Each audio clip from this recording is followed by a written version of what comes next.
예전에는 그 취미가 뭐냐는 질문을 좀 많이 했습니다. 요즘에는 안 물어보는 것 같아요. 다들 스마트폰만 해서 그런지 취미가 뭡니까라는 그 질문을 하지 않습니다. 또 학교에 내는 어떤 조사서 같은 데에도 취미를 쓰는 난이 있었습니다. 입사 지원서에도 취미를 쓰는 난이 있었습니다. 근데 보통 이제 많이 쓰는 취미가 뭡니까? 보통은 이제 할 게 없으면 독서 제일 많고요. 음악 감상 이거를 많이 씁니다. 운동을 좋아하는 사람은 뭐 운동을 쓰기도 하고요. 저는 취미가 없습니다. 좋아하는 것도 없고요. 그 취미가 뭐냐고 물어보시면 이 질문 그 대답을 할 게 없어요. 취미라고 할 게 없어요. 독서는 사역을 위해서 어쩔 수 없이 해야 되고, 음악은 제가 그닥 그렇게 좋아하지 않습니다. 얼마 전부터 이 건강을 위해서 러닝을 하고 있지만은 취미는 아니에요. 살기 위해서 하는 거죠, 러닝은.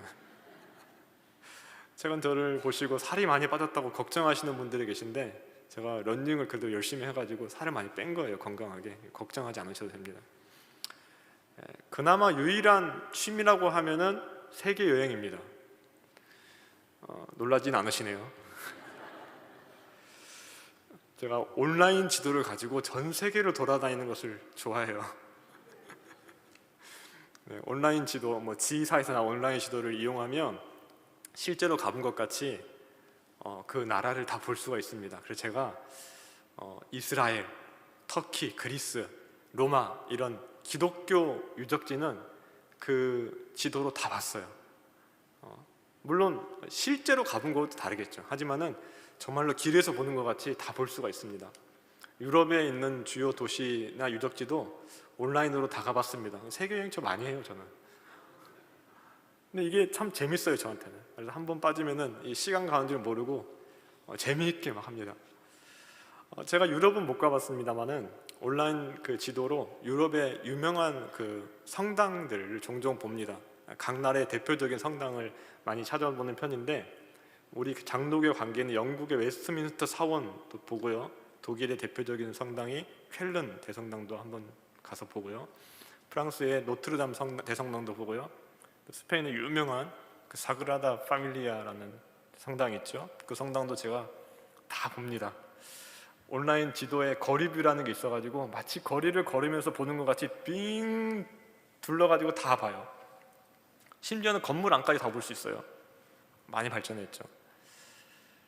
온라인으로 봐도 이 건물이 정말 멋있고 웅장한데 실제로 보면 얼마나 더 멋있을까, 그런 상상을 좀 한번 해봅니다. 언젠간 나도 가볼 수 있겠지, 막 그런 생각도 해보고요. 이 네 곳의 성당, 대표적인 성당이죠. 유네스코 세계유산으로 등재된 성당이기도 하고 매년 수백만 명이 방문하는 곳입니다. 노트르담 대성당 같은 경우는 화재로 일부가 소실이 됐잖아요. 그게 이제 다 재건하고 재개장한 이후에 1년에 1,000만 명 이상이 방문을 한다고 해요. 독일의 쾰른 성당은 독일에서 가장 많은 관광객이 방문하는 그런 명소입니다. 특별히 우리 영국의 웨스트민스터 대사원은 우리 장로교회가 공식 문서로 채택한 웨스트민스터 신앙 고백이 작성된 곳이기도 해요. 저는 거기를 한번 꼭 가보고 싶어요. 우리가 웨스트민스터 신앙 고백과 대교리 문답, 소교리 문답을 신앙의 공식 문서로 그렇게 고백을 하는데, 그게 만들어진 곳을 한번 봐야 되지 않겠는가. 물론 온라인으로는 다 봤습니다. 그 성당에 참 유명한 성당이고, 영국의 역대 왕들과 또 그 아이작 뉴턴이라든지 아니면은 데이빗 리빙스턴 같은 사람들이 묻혀 있는 곳이기도 합니다. 하지만 이 네 성당 모두 그 명성에 비해서 교회의 본질적인 사역은 이루어지지 않다는 게 참 안타까운 일이에요. 예배는 교인이 아니라 관광객 같은 방문객이 주로 차지를 합니다. 또 웨스트민스터 사원도 들어가려면 또 돈을 입장료로 내야 되거든요. 입장료를 내고 들어가야 돼요. 이러한 성당들은 너무나도 유명하지만 본질적인 모습은 잃어버린 교회라고 볼 수가 있습니다. 오늘 본문에 나오는 이 사대교회가 그런 교회예요. 사대교회에 대한 예수님의 평가가 1절에 나오는데, 1절을 보십시오. 사대교회의 사자에게 편지하라. 하나님의 7영과 7배를 가지신 이가 이르시되 내가 내 행위를 아노니 내가 살았다는 이름은 가졌으나 죽은 자로다. 7교회에 보낸 편지에서 내가 아노니라는 말이 나오면, 예수님께서 내가 아노니라는 말이 나오면 보통은 뒤에 칭찬이 나와요. 내가 너의 행위를 안다, 작은 것을 가지고 잘 지켰다, 칭찬이 나오는데 이 사대교회는 칭찬이 없습니다. 안타깝게도. 바로 이어서 책망이 나옵니다. 그 내용이 뭡니까? 살았다는 이름을 가졌으나 죽은 교회다. 살았다는 명성이란 뜻이에요. 원래 명성은 가졌으나 죽은 교회라. 이러면 사대 교회는 사대라는 도시를 닮았습니다. 사대는 고대 리디아 왕국의 수도로 한때 소아시아 지역에서 가장 유명한 도시였어요. 엄청난 부를 축적한 도시예요. 마이다스 그 왕의 배경이 되는 그런 도시입니다. 하지만 그런 영광스러운 날들은 과거의 일이 되어버렸고, 그 당시의 모습은 다른 6개의 도시에 비해서 초라한, 별 볼 일 없는 그런 도시였어요. 물론 도시이기 때문에 어느 정도 규모는 갖췄지만 소아시아에서 최고의 도시는 아니었습니다. 7개의 교회에 편지가 보내졌는데 그 7개 교회 중에서 가장 초라한 도시였어요. 근데 사대 교회도 그렇습니다. 살았다고 하는 명성은 있었지만 실제로는 어때요? 죽은 교회가 사대 교회였어요. 사대 교회의 평판은 참 좋았습니다. 사람들에게 사대 교회가 어떠냐고 물어보면은 아마도 이렇게 대답했을 거예요. 아, 거기 참 좋은 교회야, 살아있는 교회야, 활기가 넘치는 교회야, 이렇게 대답을 했을 겁니다. 겉으로 보기에는 좋은 교회였고 살아있는 교회였지만 실제로는 어떻습니까? 죽은 교회예요. 그러니까 죽을 사, 데드, 영어로 다 죽은. 그렇게 좀 외우시면 쉬울 것 같아요. 죽을 사, 데드. 오늘날에도 이 교회가 나름대로 평판이 있습니다. 어느 교회는 좋은 교회라는 평판이 있고 어느 교회는 좀 안 좋은 교회라는 평판이 있어요. 우리 교회는 어떻습니까? 우리 교회는 지역사회에 좋은 교회로 소문이 나 있습니다. 우리 교회 광중학교의 기사를 제가 검색을 자주 해보는데, 기사를 검색하면은 다 좋은 기사예요. 어디 어려운 사람들을 도와줬다, 시각장애인의 배를 달아줬다, 사람들을 초청해가지고 그 삼계탕을 이렇게 대접했다, 이런 좋은 기사만 나와 있고, 또 우리 교단 내에서도 광주 운강교회는 정말로 좋은 교회로 소문이 나 있습니다. 사대 교회도 좋은 평판이 있던 교회예요. 소문은 좋았던 교회예요. 살아있다는 명성은 있었어요. 하지만 주님께서 사대 교회를 죽은 교회라고 말씀하세요. 사람들이 평가하는 것보다 더 중요한 게 뭔가 하면은 주님께서 어떤 교회로 평가하고 계시는가 하는 겁니다. 사람들이 우리 교회를 좋다고 칭찬하고 세상에서 우리 교회의 평판이 좋다고 해서 그게 전부는 아니라는 거예요. 더 중요한 게 뭡니까? 주님께서 우리 교회를 어떤 교회로 보고 계시는가, 그게 더 중요하다는 거예요. 사람이 아니라 하나님께 칭찬받는 교회가 좋은 교회입니다. 그래서 우리가 좋은 교회의 기준을 사람의 평가에 두는 게 아니라 하나님 말씀에 얼마나 합당한가에 두어야 돼요. 우리 교회가 말씀대로 다스려지고 있는가, 우리 교회가 말씀대로 세워지고 있는가, 그것이 중요하다는 겁니다. 개혁교회는 항상 개혁되어야 한다는 말이 있죠. 이 말처럼 우리 교회를 말씀 앞에 비추어 봐서 항상 잘못된 것을 개혁해 나가고 주님을 기쁘시게 하는 교회로 세워 나가야 됩니다. 그게 더 중요하다는 거예요. 우리 개인에게 적용해서도 마찬가지예요. 사람들로부터 칭찬을 받고 있다면 좋은 일입니까? 좋은 일이죠. 하지만 그것만으로, 사람들의 칭찬만으로 내가 올바른 신앙을 가지고 있다고 안주해서는 안 됩니다. 우리 각자가 하나님 앞에서 어떤 사람인가 하는 것이 중요하다는 거예요. 교회에서 사람들에게 칭찬을 많이 받고 있지만 주님께서도 우리를 칭찬하고 계시는가? 과연 나는 주님을 기쁘시게 하는 삶을 살고 계시는가? 이 사실을 스스로 묻고 또 물어봐야 됩니다. 그게 중요해요. 또 과거의 명성에 붙잡혀서 현재도 잘하고 있다고 착각해서는 안 됩니다. 사대교회가 그랬죠. 과거의 명성을 붙잡고 있었어요. 우리는 이전에 영광스러운 곳이었지. 근데 과거의 명성은 과거의 일일 뿐이에요. 더 중요한 게 뭡니까? 현재 어떤 교회인가 하는 거예요. 현재 어떤 교회인가. 과거에 잘했어도 현재 못하고 있으면 주님께 책망을 듣게 될 것입니다. 과거에 잘했던 명성에 기대어 현재를 소홀히 하고 있다면 그건 안 될 말이에요. 과거 영광에 사로잡혀 있는 것이 아니라 지금 주님 앞에 바로 서야 됩니다. 우리 고신교회는 우리 광중학교는 고신교단에 속해 있죠. 이 고신교단 자랑스러운 교단입니다. 일제강점기 시대에 신사참배를 거부하고 신앙의 순결을 지켜냈던 분들을 중심으로 세워진 교단이에요.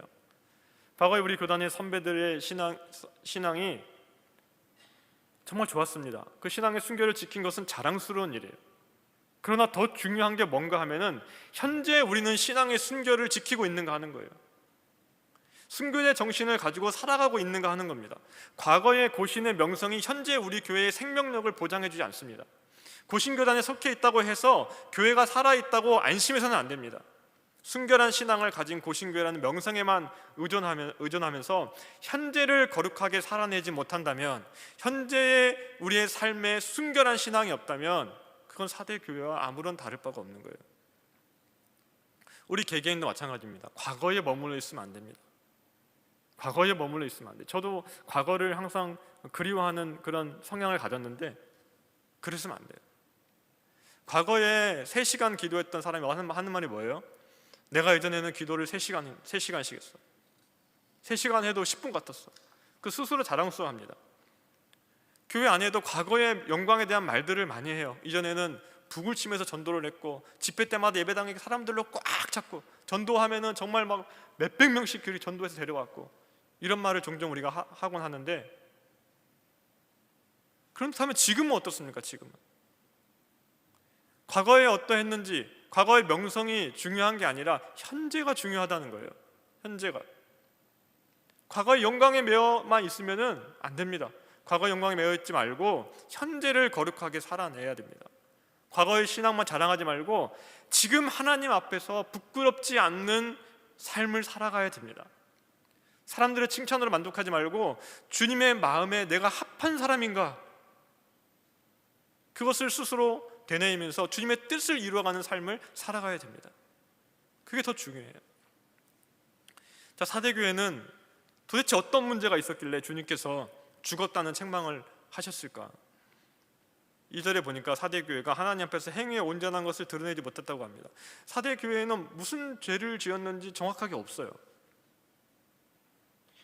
근데 행위에 온전한 것을 드러내지 못했다고 얘기해요.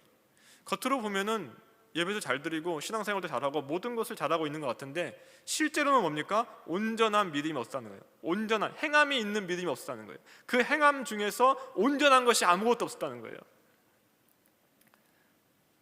작년에 우리 고등부 수련회 강사로 오신 목사님인데, 그 목사님이 제가 진앙교에서 같이 사역을 했던 목사님이거든요. 근데 그 진앙교에서 그 목사님이 이런 얘기를 해줘요. 자기가 군대를 이제 군입대를 해서 군대를 갔는데 군악대 시험을 볼 기회가 있었답니다. 군악대. 그래서 지원을 해가지고 시험을 봤다고 해요. 막 시험을 마치니까 심사위원 중에 한 명이 이런 말을 하더래요. 자기가 군악대원 심사를 많이 봤는데 모든 악기를 다 연주할 수 있는 사람은 처음 봤다 그래요. 모든 악기를 다 연주하는 할 줄 아는 사람은 처음 봤다. 어때요? 군악대 합격할 수 있을까요? 합격할 수 있을 것 같죠?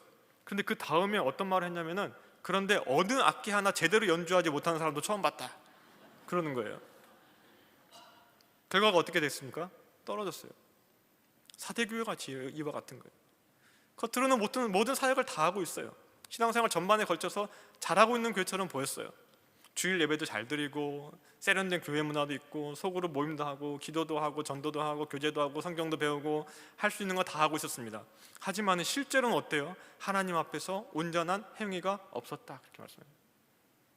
복음의 능력은 오래전에 사라져버렸고 그저 형식적인 종교 생활만 남은 거예요.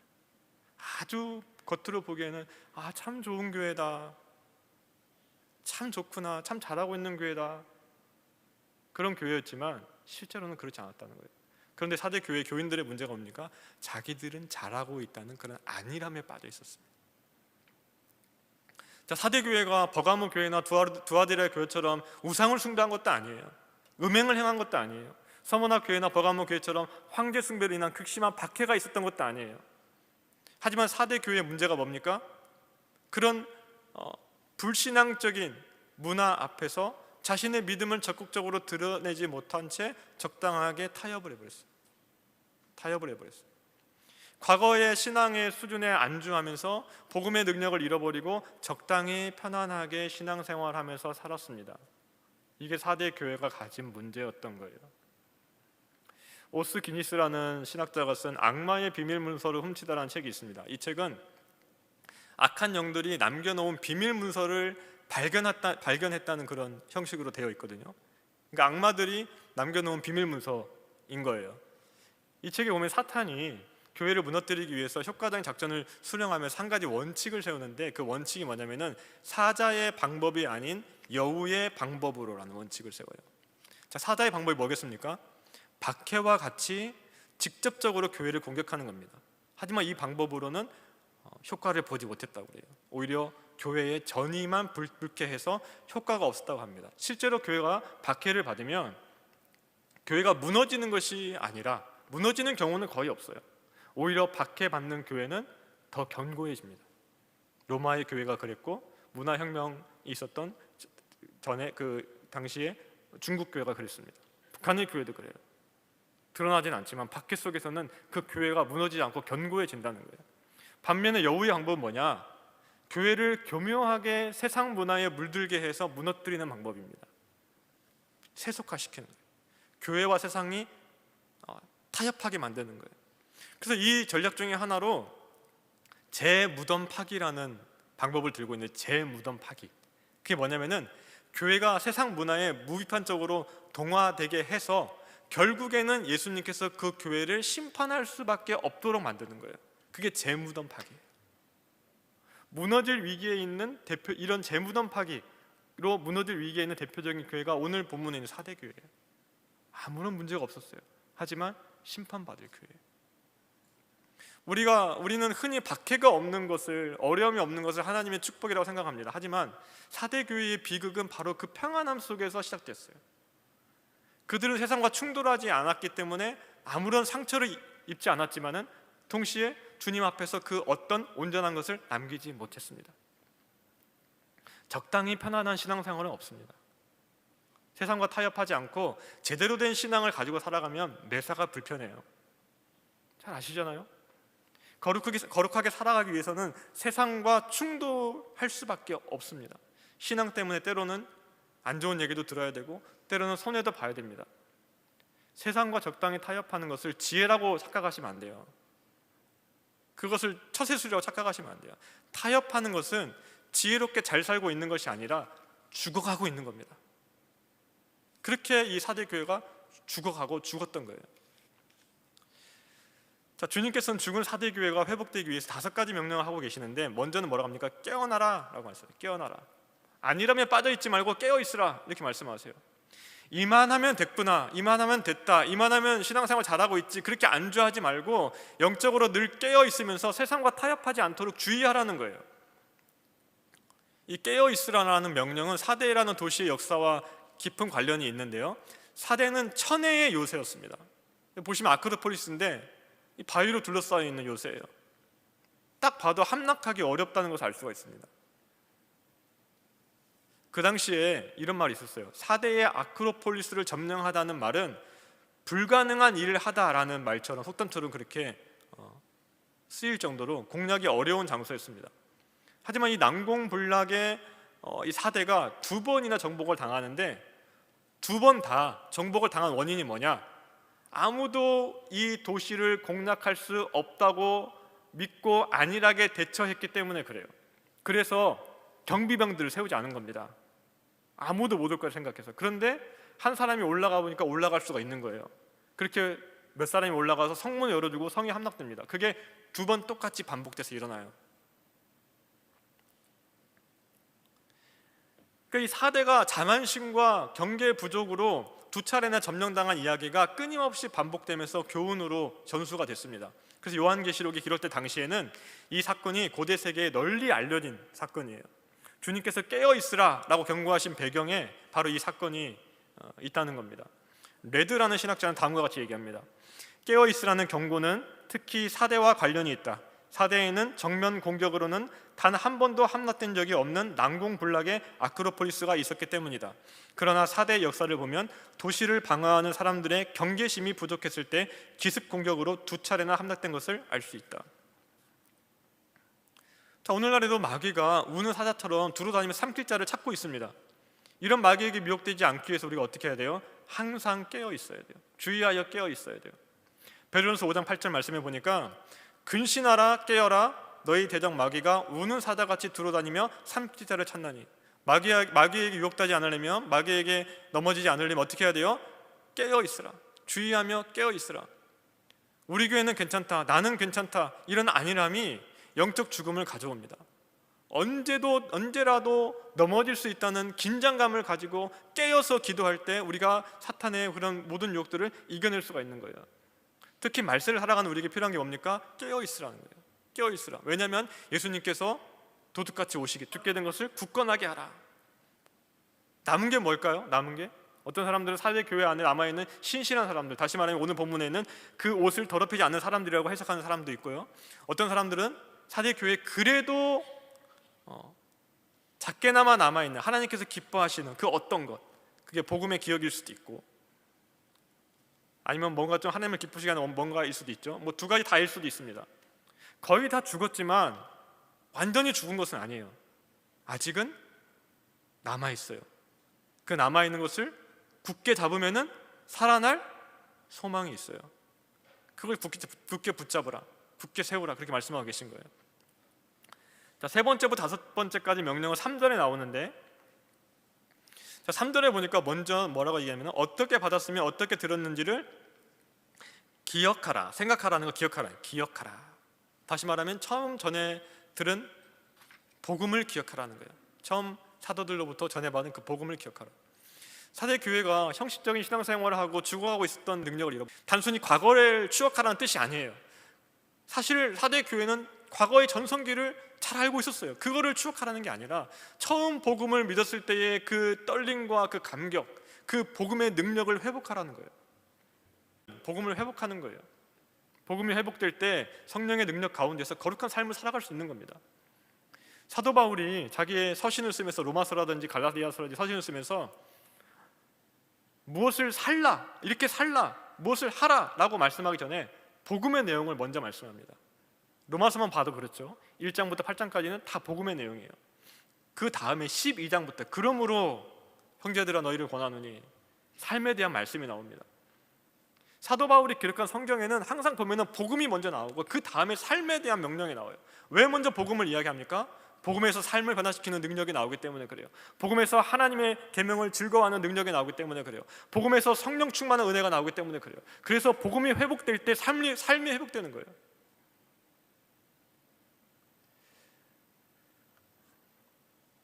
이어서 주님이 네 번째 명령을 내리시는데 그거는 지키라는 겁니다.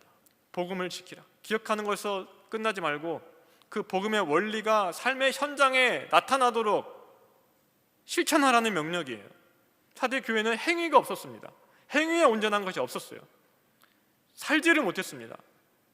머리로는 복음을 알고 있을지도 모르지만, 입으로는 주님을 고백하고 있었을지 모르지만 실제 삶은 그렇지 못했다는 거예요. 실제 삶의 선택에서는 하나님의 말씀이 아니라 세상의 가치관을 따랐다는 거예요. 야고보서 2장 17절에 보니까 뭐라고 합니까? 이와 같이 행함이 없는 믿음은 그 자체가 죽은 것이라. 사대 교회가 가지고 있는 믿음이 뭡니까? 죽은 믿음이에요. 행함이 없는 믿음이에요. 복음을 그냥 알고 있는 것으로만 그치지 말고 복음에 합당한 삶을 살아가야 돼요. 행함이 있는 믿음을 회복해야 돼요. 그래야지 살아날 수 있는 거예요. 자, 마지막 다섯 번째 명령은 회개하랍니다. 이 모든 명령의 종착역은 회개입니다. 아니라면 빠져 있었던 것, 세상의 칭찬을 하나님의 영광보다 더 사랑했던 것, 살았다는 이름 뒤에 숨어서 죽은 자처럼 살았던 것, 그 모든 것들을 하나님 앞에 낱낱이 고백하고 회개하라는 거예요. 주님은 사대 교회에 너희는 이제 끝났다라고 심판을 선언하고 계신 게 아니라 지금 즉시 돌이키라, 아직도 기회가 있다, 다시 돌아오면 된다, 그렇게 기회를 주고 계시는 거예요. 회개 없이는 변화도 없습니다. 회개 없이는 회복도 없습니다. 우리가 영적으로 깨어나려면, 복음의 능력을 회복하려면, 온전한 행위를 드러내려면 우리의 죄를 회개해야 돼요. 내가 잘못하고 있는 것을 돌이켜야 돼요. 형식적인 신앙생활에 머물렀던 것, 세상과 타협했던 것, 세상에서 거룩하게 구별된 삶을 살지 못하고 세상 사람들과 똑같이 살았던 것, 과거의 명성에 안주했던 것을 주님 앞에서 고백하고 돌이켜야 됩니다. 거기서 회복이 시작되는 거예요. 그런데 놀라운 거는 사대 교회 안에 끝까지 신앙의 순결을 지킨 사람들이 있었다는 거예요. 마치 우리 고신교회 선배와 같이. 자, 사도를 보십시오. 그러나 사대에 그 옷을 더럽히지 아니한 자 몇 명이 내게 있어 그들은 흰옷을 입고 나와 함께 다니리니 그들은 합당한 자인 영혼이라. 사대 교회 전체가 죽은 게 아니에요. 그 안에 옷을 더럽히지 않는 사람들이 있었습니다. 세상과 타협하지 않고 신앙의 순결을 지킨 사람들이 있었습니다. 다른 사람들 다 타협할 때 타협하지 않는 사람들이 있었습니다. 교회 전체가 안일함에 빠져 있을 때에도 깨어있는 사람들이 있었습니다. 형식적인 신앙이 만연할 때에도 진실한 신앙을 지킨 사람들이 있었습니다. 사대교회는 이름뿐인 교회, 죽은 교회라고 책망을 받았지만 그러나 완전히 죽은 게 아니에요. 거기에는 남아있는 사람들이 있었습니다. 거기에는 회복될 소망이 있었습니다. 이제 말씀을 맺겠습니다. 이전에 했던 일곱 개의 설교도 그랬지만 특별히 이번 설교를 준비하면서 마음이 참 무겁고 힘들었습니다. 왜냐하면 이 4대 교회의 모습 속에서 한국교회의 모습을 봤기 때문에 그래요. 저만 그런 게 아니죠. 오카노 목사님이 2007년도에 평양 대부흥 100주년 기념대회에서 설교할 때 이 말씀을 설교를 하셨어요. 아주 유명한 설교가 있습니다. 한국교회가 전 세계적으로 너무나 유명합니다. 세계에서 가장 큰 교회가 한국에 있습니다. 장로교, 감리교 같은 주요 교단의 교인 수가 가장 많은 그런 큰 교회들이 한국에 있어요. 전 세계에서 두 번째로 많은 선교사를 파송했습니다. 그래서 감동적인 찬양과 화려한 미디어로 잘 갖추어진 그런 예배를 드리는 교회도 많이 있습니다.